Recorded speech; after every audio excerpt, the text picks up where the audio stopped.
So when you decided to move on and come down here, for me, the hardest part of it was not leaving the mission, not leaving the grind. It was leaving the brotherhood. So you still have a little bit of that here. Yeah, absolutely. People come here all the time, right? So I see guys constantly. So they'll always ask me, like, when are you going back to the reunion, or you're going back to Stunt Muster or some other gathering? And I'm like, I have that every day. So I'm good. I'm good. I don't Right, need they any come more. here, Yeah, right? exactly. They come here, which is nice now. And now California. So it's like I get both coasts. Are you back and forth setting them up for Constantly. Yeah, absolutely. And the other great thing about the California Museum is that we're going to hit every single seal that makes it through buds. That to be able to educate, because when I came in the Navy, I had no idea about the history and heritage, right? I just knew I wanted to try to be a SEAL. I went through all this training, didn't know why I was carrying a rubber boat on my head until I moved here to the museum, and then they explained it why. So that would have been really handy to know while I was going through training, because I thought it was just a torture technique that the instructors used, make us carry rubber boats.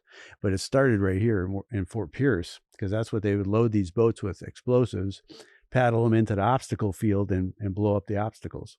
Got it. So, but there's just like, that's one of 100 different things that started here that I wish I had known. You brought up something interesting. I can't tell you, like, so many people don't understand why guys come to the community. There's different draws. Some of it's a family tradition. Some of it, I know guys that join the SEAL community because of, they saw how Dick Marchenko was portrayed. There's different reasons that do the draw.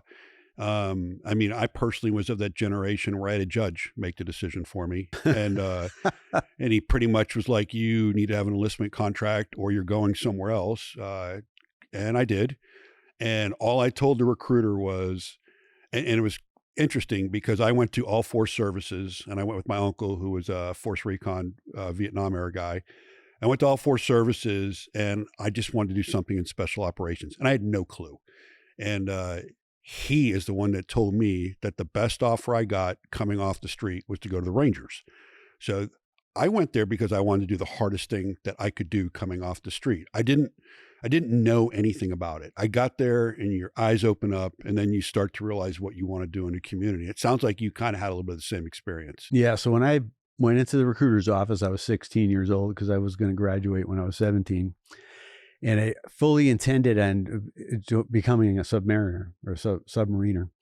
Until I walked into the office, and on his desk, he had a pamphlet for Navy SEALs. I had no idea what it was. I took the pamphlet home, looked at it. It looked really cool, right? Jumping and diving and shooting and doing all the cool stuff. Clueless. I went back to the office and said, hey, look, I want to be a SEAL. And the recruiter, of course, is like, yeah, there's an easy quota right there, sucker.